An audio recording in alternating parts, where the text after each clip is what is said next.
Welcome again to our channel. So, today, our topic, factor. So, ipapactor natin itong A to the 2x minus B to the 2y. So, paano natin ipapactor ito? And iti-check natin kung tama yung factor natin. So, may factor. So, A, remember 2x, yung 2x equals x plus x, and 2y, y plus y. Papakto natin si x and y, ito x, and si b minus b ay y. Then a, x, plus b and y. Ito yung answer. So by checking,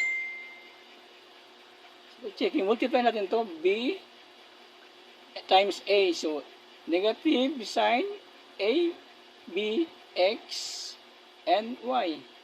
Multiply ito. A times b, a, x times b, y, sign ay positive. So, ito 0 na.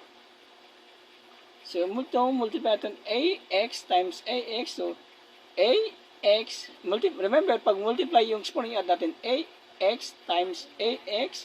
Ito ay maging 2x.